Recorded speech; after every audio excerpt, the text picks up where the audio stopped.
Assalamualaikum warahmatullahi wabarakatuh. Bismillahirrahmanirrahim. Alhamdulillahirabbil wa bihi nasta'in ala umuri dunya waddin. Wassalatu wassalamu ala asyrafil anbiya wal mursalin wa ala alihi wa ashabi ajma'in.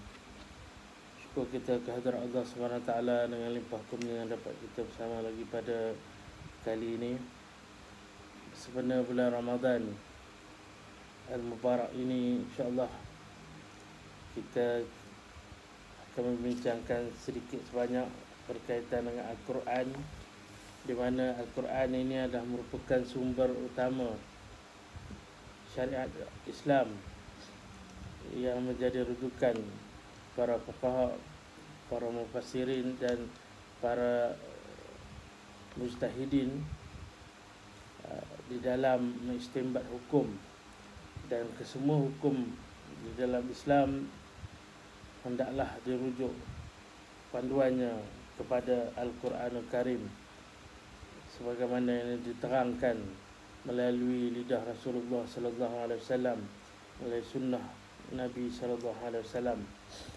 Di dalam surah Al-Baqarah ayat 2 ayat 185,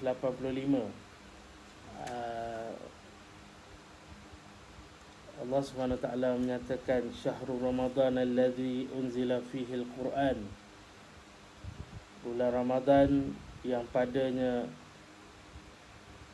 diturunkan Al-Quran.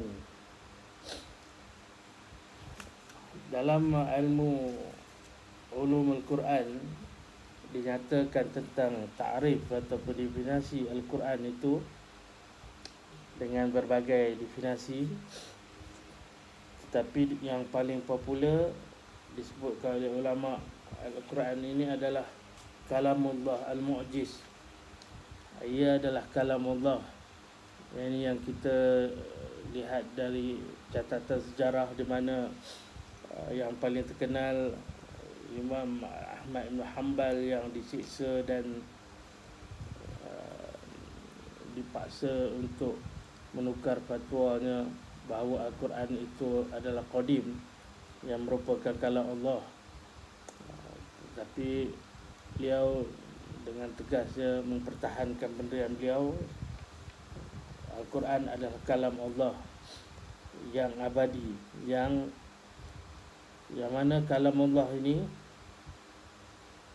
al-mu'jiz, dia menjadi mukjizat, di mana mukjizat adalah satu perkara luar biasa yang dalam kitab-kitab fiqh disebut sebagai mencari adat. Ada banyak perkara yang luar biasa yang disebutkan di dalam kitab-kitab ulama, tetapi kesemua perkara-perkara yang luar biasa ini akan dikalahkan oleh mukjizat apabila bertemu dengan mukjizat, sebagaimana sihir yang merupakan satu kelebihan kepada umat-umat Nabi Musa alaihissalam di zaman Fir'aun. Kesemua pakar-pakar sihir di zaman Nabi Musa itu tunduk dan tersungkur di hadapan mukjizat Allah SWT yang diberikan kepada Nabi Musa. Antara lain perkara luar biasa yang disebut oleh para ulama, istidraj. Istidraj ini satu kelebihan ataupun satu perkara yang luar biasa, mungkin kejayaan yang luar biasa yang diberikan oleh Allah kepada mereka yang engkar dan tidak patuh kepada perintah Allah SWT, bertujuan untuk membiarkan mereka atau golongan-golongan ini supaya menjadi bertambah kufur dengan Allah SWT, sehingga apabila Allah mengazab mereka nanti, mereka tidak akan dapat berkata apa-apa untuk membela diri mereka. Ini yang berlaku kepada Fir'aun sebagai contohnya, Fir'aun, Namrud dan pemerintah-pemerintah terdahulu yang uh, mendapat kekuasaan yang begitu berleluasa ataupun kekuasaan yang luar biasa yang tidak dapat diperolehi oleh pemerintah-pemerintah yang ada pada hari ini. Dan juga kita melihat seorang hartawan yang begitu hebat dan begitu banyak hartanya, iaitu Qarun, yang juga ditenggelamkan oleh Allah SWT setelah dia memperoleh harta yang begitu banyak yang tidak mungkin dapat ditandingi oleh mana-mana jutawan atau hartawan yang ada di muka bumi ini sehingga ke hari kiamat. So itu adalah istidraj yang kemudiannya apa yang berlaku kepada manusia biasa yang biasanya diberikan oleh Allah kepada wali-wali ataupun orang-orang yang hampir dengan Allah SWT sebagai pertolongan daripada Allah ketika dikehendaki oleh Allah SWT, iaitu Al-Ma'unah. Al-Ma'unah ini sesuatu yang kadang-kadang juga diberi kepada manusia biasa, iaitu pertolongan daripada Allah SWT pada ketika-ketika yang tertentu yang amat-amat diperlukan. Maknanya mungkin pada masa itu kita memang tidak dapat nak melakukan sesuatu mengikut kudrat dan tenaga kita sebagai manusia biasa, tetapi seolah-olah ada satu kekuatan lain yang diberikan oleh Allah untuk kita melakukan sesuatu yang pada waktu biasanya kita tak mampu untuk melakukannya. Itu Al-Ma'unah. Kemudian kepada wali-wali Allah diberikan karamah. Ini kita banyak dengar cerita-cerita karamah-karamah ulama-ulama dan para wali-wali Allah yang dapat melakukan sesuatu yang tidak mungkin dapat dilakukan oleh manusia biasa. Kemudian bagi seorang Nabi, kita ada Irhas. Irhas seorang yang bakal akan menjadi Nabi, sebagaimana Nabi Muhammad SAW, yang mana setiap kali dia berada di luar, dia akan dinaungi oleh awan-awan yang akan menaungi baginda daripada panas mentari dan sebagainya. Ini Irhas, tanda-tanda yang Allah berikan kepada mereka yang bakal dilantik menjadi Nabi dan Rasul Rasulullah sallallahu alaihi wasallam. Dan kemudian itulah kita melihat yang boleh dipelajari, suatu yang luar biasa tetapi boleh dipelajari, dan biasanya ianya ditambah ataupun ditambah hebatkan oleh jin-jin dan syaitan, iaitu sihir. Di mana sihir ini juga walaupun dia boleh dipelajari dan dia suatu yang bagi manusia biasa ianya satu yang luar biasa dan satu yang boleh dikatakan hebat dari pandangan mata biasa, tapi kalau nak dibandingkan dengan mukjizat, ianya pasti akan dapat dikalahkan oleh mukjizat. Begitulah Al-Quran, di mana nabi-nabi dahulu yang terdahulu sebelum daripada Rasulullah sallallahu alaihi wasallam diberikan mukjizat yang berbagai. Ada yang diberikan tongkat, ada yang dibakar di dalam api yang tidak merasakan kepanasannya, dan banyak mukjizat-mukjizat yang berbentuk fizikal yang diberikan kepada umat-umat terdahulu sesuai dengan umat-umat yang mereka wakili. Berbanding dengan Nabi Muhammad sallallahu alaihi wasallam, selain daripada beberapa mukjizat-mukjizat yang berbentuk fizikal ini, tetapi mukjizat teragung kepada Nabi Muhammad sallallahu alaihi wasallam adalah Al-Quran itu sendiri. Dan mukjizat Al-Quran ini dapat dilihat dari sudut bahasanya, dari sudut isi kandungannya, dan banyak faktor lain yang kita boleh lihat bagaimana Al-Quran ini dapat memukau umat, sama ada umat Islam ataupun orang kafir jahiliyah yang ada ketika penurunan Al-Quran itu sendiri pun, hinggalah ke hari ini kita dapat melihat berapa ramai orang yang pada asalnya memuji Islam akhirnya tertawan dengan kemukjizatan Al-Quran hingga menyebabkan mereka mendapat hidayah daripada Allah Subhanahu Wa Taala dengan sebab Al-Quran. Dan Al-Quran itu adalah kalam Allah yang berbentuk mukjizat yang dia diturunkan kepada Nabi Muhammad sallallahu alaihi wasallam menggunakan bahasa Arab. Ini kita dapat faham bahawa Al-Quran yang diterjemahkan ke dalam bahasa-bahasa lain tidak ada masalah untuk pemahaman, tetapi kita tidak boleh berhujah dengan bahasa-bahasa terjemahan bahasa-bahasa lain itu, kerana Al-Quran yang sebenarnya hanyalah yang ditulis yang dibukukan di dalam satu mazhab yang menggunakan bahasa Arab, iaitu dia dipindah diajar oleh Jibril, perantaraan Jibril, diturunkan oleh Allah dengan perantaraan Jibril dan diturunkan kepada Nabi Muhammad sallallahu alaihi wasallam. Juga dipindahkan kepada kita secara mutawatir.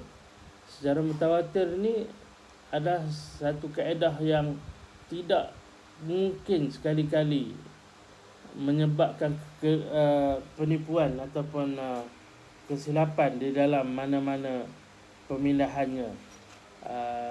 Ianya diturunkan daripada generasi ke generasi dengan bilangan yang tidak memungkinkan dari sudut logik, dari sudut akalnya boleh mereka berpakat untuk melakukan penipuan.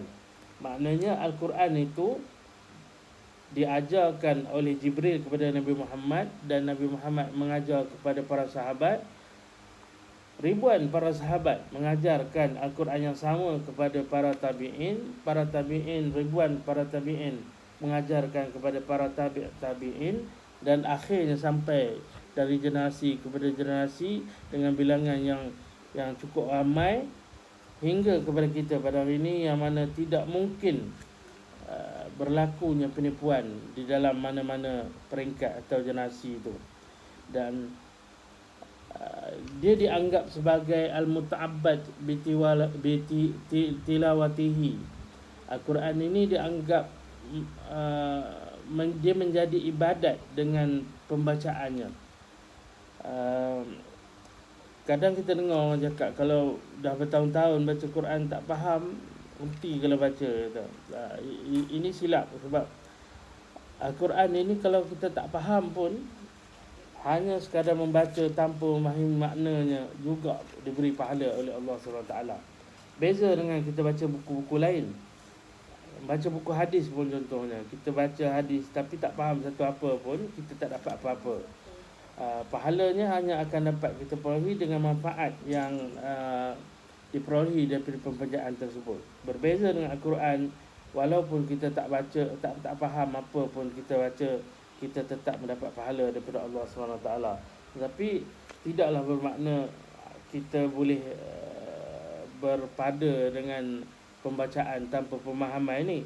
Jadi kita ambillah kesempatan di bulan Ramadan yang penuh keberkatan ini untuk kita bertadarus, bertadabbur makna dan pengertian Al-Quran. Mudah-mudahan kita dapat mengambil sedikit daripada mukjizat isi kandungan Al-Quran itu untuk kita amalkan, dan insya-Allah mukjizat Al-Quran itu akan dapat kita rasakan di dalam kehidupan kita ini. Dan Al-Quran ini bermula dengan surah Al-Fatihah dan disudahi dengan surah An-Nas. Ini kita boleh tengok dalam mushaf Al-Quran itu, dia bermula dengan surah Al-Fatihah dan diakhiri dengan surah An-Nas. Dan Al-Quran ada 114 surah dengan 6,232 lebih kurang ayat.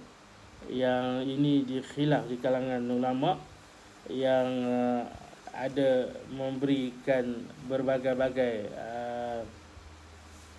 jumlah bagi huruf Al-Quran, tetapi yang dipopularkan di kalangan masyarakat negara kita 6,666 ayat itu sebenarnya tidak ada sandarannya di kalangan ulama.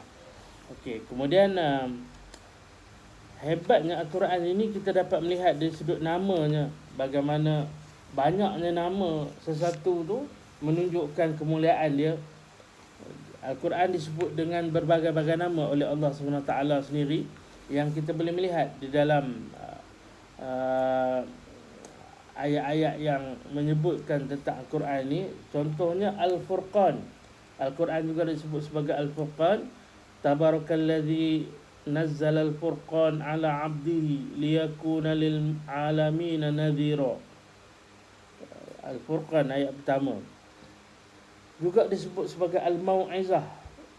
Ya ayuhan nas qad ja'atkum mau'izatun min rabbikum. Mau'izah, ja'atkum, telah datang kepada kamu mau'izah. Kemudian disebut Al-Kitab, tanzilul kitab la raiba fi min rabbil alamin. Tanzilul kitab, telah turunkan kitab, Al-Kitab. Juga disebut sebagai An-Nur, wa anzalna ilaikum nuram mubina, dan kami telah menurunkan kepada kamu nur yang menerangi. Kemudian disebut sebagai Ar-Ruh, wa kadzalika auhayna ilaika ruham min amrina, dan demikianlah kami wahyukan kepadamu roh daripada urusan, daripada perintah kami. Juga disebut Al-Majid, bal huwa Qur'anun Majid. Juga disebut Az-Zikr, inna nahnu nazzalna az-zikra wa inna lahu lahafizun. Sesungguhnya kamilah yang menurunkan Al-Quran dan kamilah yang akan menjaga Al-Quran. Sebab itu Al-Quran ini akan kekal sampai hari kiamat, yang tidak ada siapa pun yang mampu untuk menyeleweng ke Al-Quran dan mengubah suai Al-Quran sebagaimana kitab-kitab yang terdahulu. Dan begitu juga dengan kitab-kitab agama lain yang mendakwa bahawa kitab mereka adalah kitab yang diturunkan oleh Allah SWT. Allah sendiri yang menjaga Al-Quran ni. Kalau ada sesiapa yang nak meminda ataupun merosakkan bacaan Al-Quran, pasti Allah akan menzahirkan penipuan ataupun perubahan tersebut kepada seluruh umat Islam. Daripada dulu sampai sekarang, insya-Allah Al-Quran ni masih terjaga dengan kehendak Allah SWT. Dan kemudian juga dinamakan sebagai At-Tanzil, wa innahu latanzilu rabbil alamin.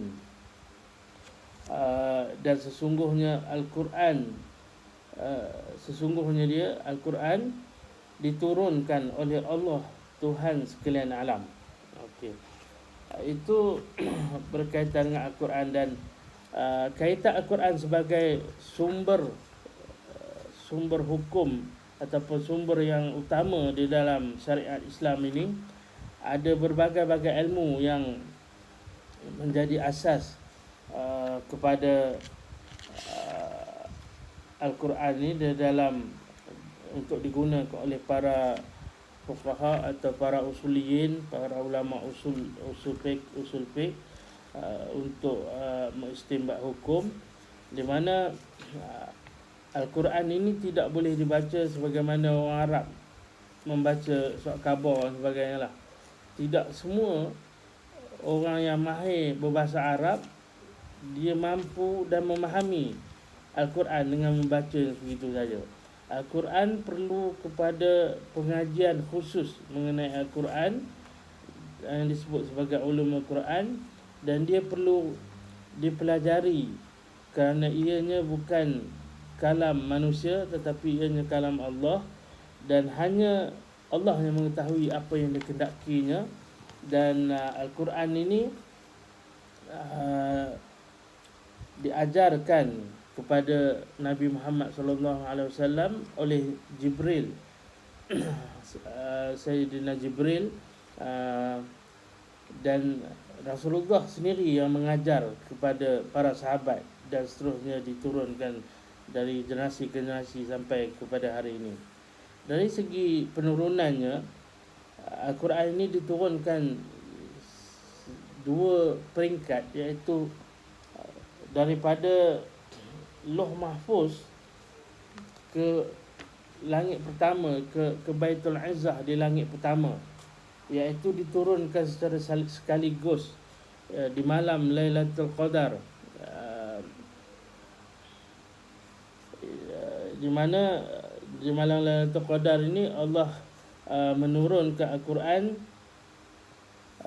secara sekaligus, dan kemudiannya berlaku peringkat kedua daripada Baitul Izzah ini diturunkan secara berperingkat kepada Nabi Muhammad SAW mengikut kesesuaian masa, suasana dan keperluan ketika itu. Dan bagi setiap penurunan ayat-ayat Al-Quran ni ada sebab penurunannya. Satu ilmu yang disebut sebagai asbabun nuzul perlu dipelajari ataupun dikuasai, supaya kita tidak menggunakan ayat Al-Quran ini berdasarkan pemikiran kita semata-mata. Ada konteks ayat itu yang pada asalnya sesuai dengan kaedah ataupun sebab-sebab penurunannya kepada Nabi Muhammad SAW pada masa itu, yang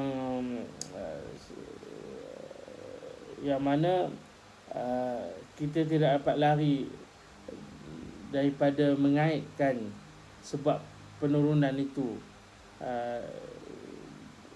bagi mengambil hukum daripada ayat yang dinyatakan. Okey, itu insya-Allah kita akan bincang secara lebih detail nantilah. Dan dari segi penurunan ni ada dua kategori. Ada yang disebut sebagai ayat-ayat Makkiyah, dan ada yang disebut ayat-ayat Madaniyah. Ulama berbeza pandangan. Ada yang mengatakan ayat-ayat Makkiyah ini diturunkan pada masa atau period masa Rasulullah SAW berada di Makkah, dan ayat-ayat Madaniyah ini turun pada masa ataupun tempoh Rasulullah SAW berada setelah berhijrah ke Madinah. Walau bagaimanapun ada ulama lain yang menyatakan bahawa dia berdasar kepada tempat turunnya ayat itu.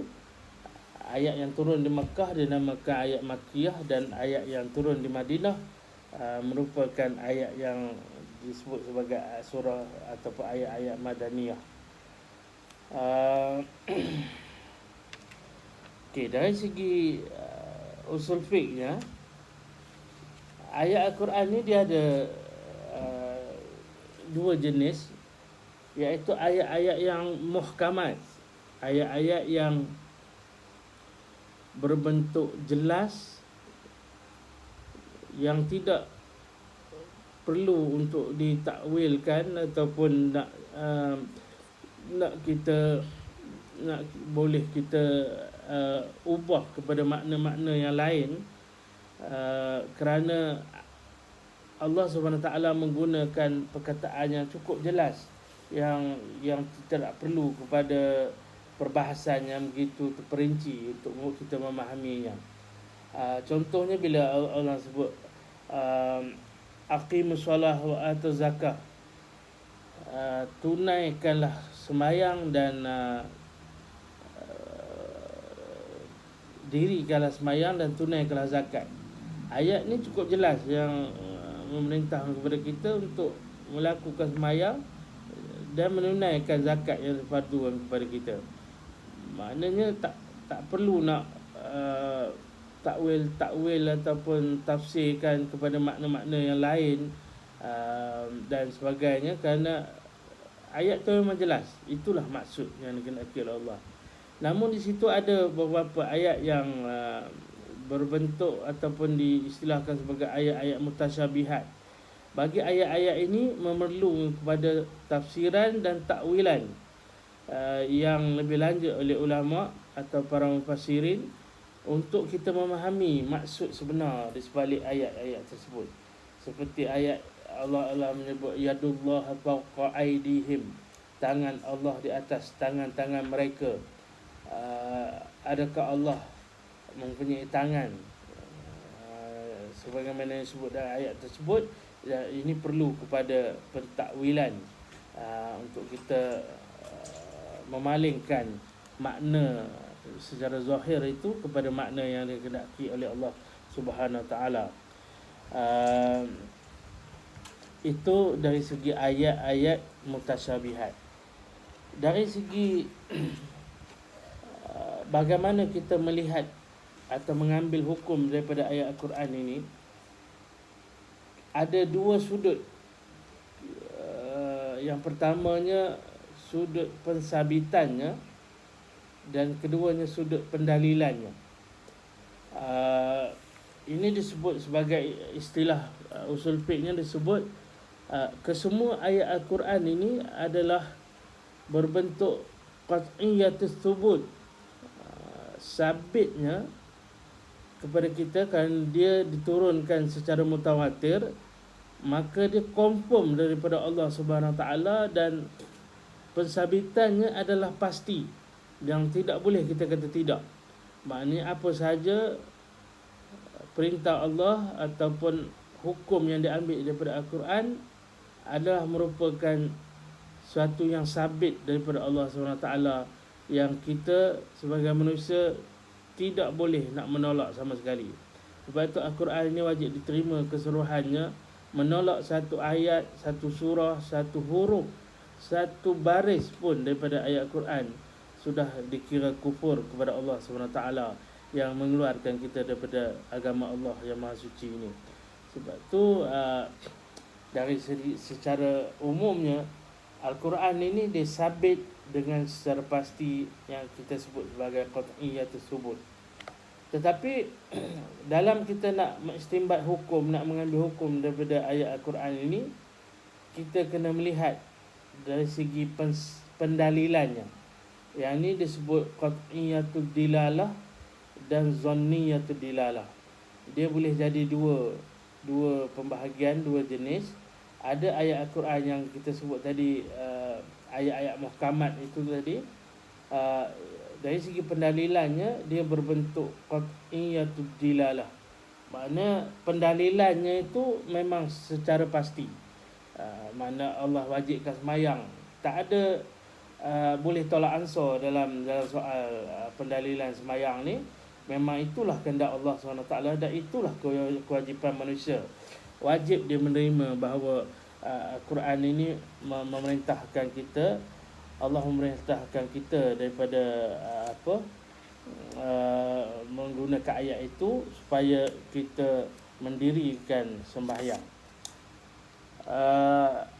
Ada sebahagian hukum yang disebut di dalam Al-Quran tetapi dia berbentuk zanniyatud dilalah.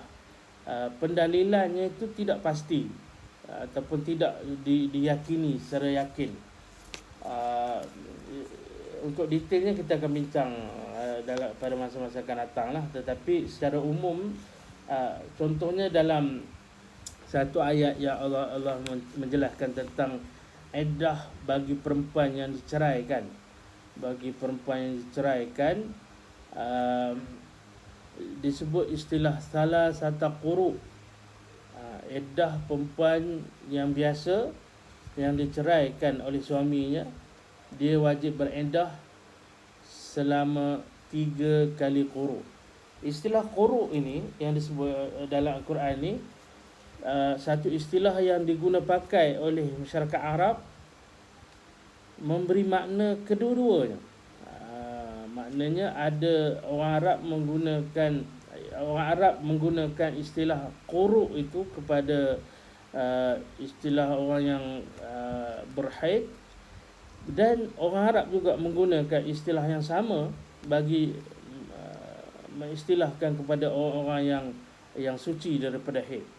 Maka berbezalah pandangan para mufassirin dan ulama-ulama dalam mengambil hukum daripada ayat ini. Imam Syafi'i, mazhab Syafi'i kita mengatakan bahawa iddah bagi perempuan yang diceraikan dengan talak raj'i ini adalah salah satu quru, iaitu 3 kali suci. Berbeza dengan setengah-setengah mazhab yang lain mengatakan iddahnya adalah 3 kali haid. So itu menunjukkan walaupun terdapat perbezaan hukum menggunakan dalil yang sama, itu tidak menjadi masalah, disebabkan kerana ayat-ayat di situ walaupun berbentuk qat'i, subut, pensabitannya secara qat'i pasti, tetapi pendalilannya itu berbentuk zanni yang bergantung kepada bagaimana para fuqaha atau para mufassirin melihat kepada ayat tersebut, dan ianya melahirkan perbezaan atau khilaf di kalangan para fuqaha. Dari segi tafsiran pun, secara teorinya kita melihat ada berbagai-bagai bentuk tafsiran. Kita ada banyak tafsiran yang telah dibukukan oleh para mufassirin. Yang paling utama adalah tafsir bil ma'thur. Tafsir bil ma'thur iaitu tafsir yang berasal daripada para sahabat yang mendapat pemahaman mengenai sesuatu ayat itu daripada Rasulullah sallallahu alaihi wasallam sendiri. Dan kita melihat beberapa tokoh-tokoh tafsir bil ma'thur ini seperti Ibnu Jarir At-Tabari, tafsir Tabarinya, dan Ibnu Katsir, tafsir Ibnu Katsir, yang merupakan contoh-contoh kepada tafsir bil ma'thur ini. Kemudian kita juga melihat ada beberapa tokoh yang mengarang kitab-kitab tafsir yang berbentuk tafsir bil-ra'yi, tafsir bil-ra'yi. Antaranya Fakhruddin Ar-Razi dan tafsir Az-Zamakhsyari. Tafsir Ar-Ra'yi ini dia lebih banyak ataupun lebih fokus kepada tafsiran menggunakan ijtihad pemikiran mereka, yang juga bersandar kepada pentafsiran maksur tadi, tetapi mereka mencampurkan pandangan peribadi mereka yang diambil daripada kaedah-kaedah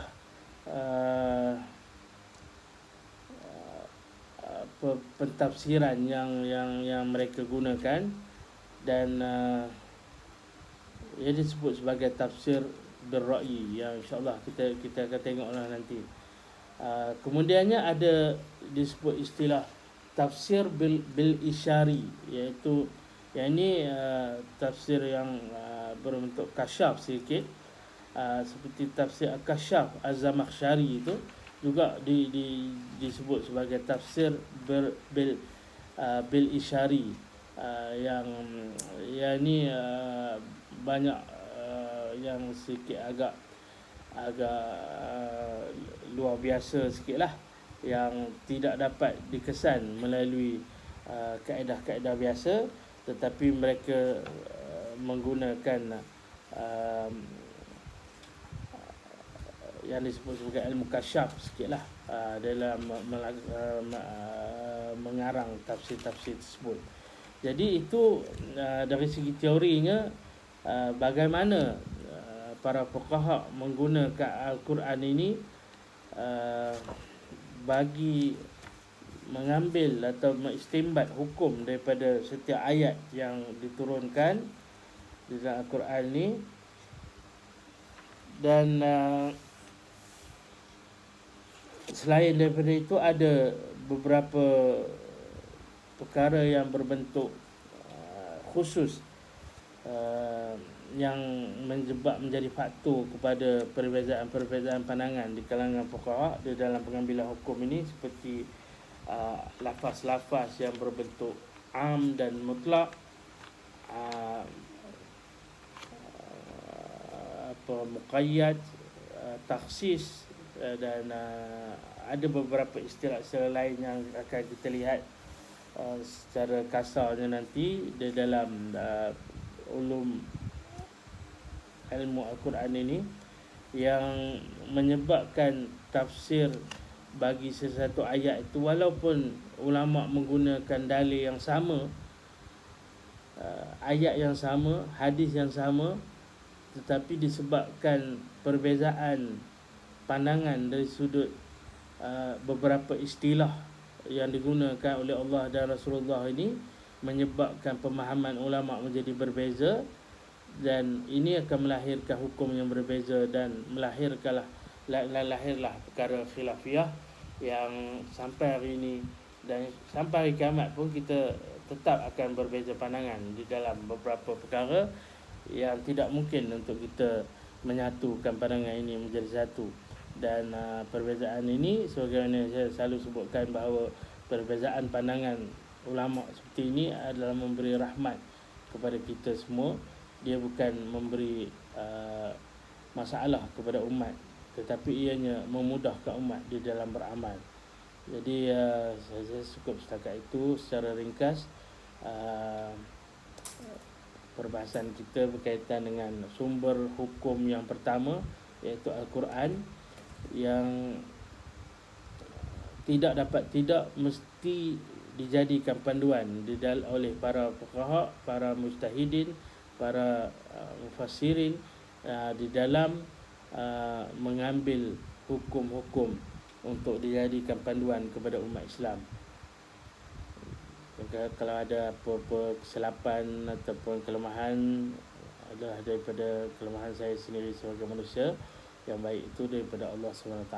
Saya sudahi dengan wabillahi taufiq wa hidayah. Wassalamualaikum warahmatullahi wabarakatuh.